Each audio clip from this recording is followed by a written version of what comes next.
I wish non fat loss ಮಾಡ್ಬೇಕಾದ್ರೆ ನನಗೆ ಯಾರಾದ್ರೂ ಇದನ್ನ ಹೇಳ್ಬೇಕಿತ್ತು. 296 ಆಫ್ ಫಿಟ್ನೆಸ್ ಫ್ಲೋ. ಇವತ್ತು ಆಸ್ ಯೂಶುವಲ್ ಮಾರ್ನಿಂಗ್ ತರ ಬೆಳಗ್ಗೆ ಬಿಸಿ ಬಿಸಿ ಹಾಲಿನ ಕಾಫಿ ಕುಡ್ಕೊಂಡು ರೋಡಲ್ಲಿ ಹೋಯ್ತಾನೆ ಇರ್ಬೇಕಿತ್ತು ಅನ್ಸ್ತು. ಯಾಕಂದ್ರೆ ಇವತ್ತು ಅಷ್ಟು ಚೆನ್ನಾಗಿತ್ತು ರೋಡು ಮತ್ತೆ ವೆದರ್. ಕೆಲವರಿಗೆ ಹೆಲ್ದಿಯಾಗಿ ತಿಂದ್ರು ಫ್ಯಾಟ್ ಲಾಸ್ ಆಗ್ತಾ ಇರಲ್ಲ, ಅಥವಾ ತುಂಬಾ ಸ್ಲೋ ಆಗಿ ಆಗ್ತಾ ಇರತ್ತೆ. ಕಾರಣ ಇದ್ದಿರ್ಬೋದು ನೋಡಿ. ಮೊನ್ನೆ ನಮ್ಮ ಆಫೀಸ್ ಅಲ್ಲಿ ವೆಜಿಟೇಬಲ್ ಸಲಾಡ್ ಕೊಟ್ರು. ಅದು ಅರೌಂಡ್ 40 ಕ್ಯಾಲರೀಸ್ ಇರುತ್ತೆ. ಕರೆಕ್ಟ್. ಆ ಸಲಾಡ್ ಅಲ್ಲಿ ಕುಕುಂಬರ್, ಕ್ಯಾರೆಟ್, ಬೀಟ್ರೂಟ್, ರಾಡಿಶ್ ಇತ್ತು. ಇನ್ನೊಂದ್ ಸ್ವಲ್ಪ ಮುಂದೆ ಹೋದ್ರೆ ಬೆಂಡೆಕಾಯಿ ಪಲ್ಯ. ಅಂದಾಜಾಗಿ ಎಷ್ಟಿರ್ಬೋದು ಗೆಸ್ ಮಾಡಿ. 40, 50. ಬರೀ ಬೆಂಡೆಕಾಯಿ ಕ್ಯಾಲರೀಸ್ ಎಷ್ಟು ಗೊತ್ತಾ? 33, 35 ಅನ್ಕೊಳ್ಳೋಣಪ್ಪ. ಈಗ ಅದೇ ಬೆಂಡೆಕಾಯಿಂದ ಬೆಂಡೆಕಾಯಿ ಪಲ್ಯ ಆದ್ರೆ ಎಷ್ಟಾಗಿರುತ್ತೆ ಗೊತ್ತಾ?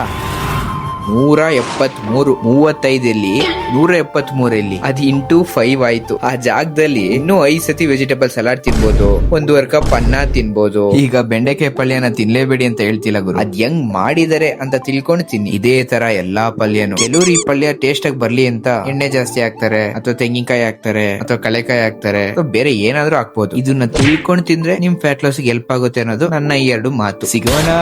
ಬಾಯ್ ಬಾಯ್.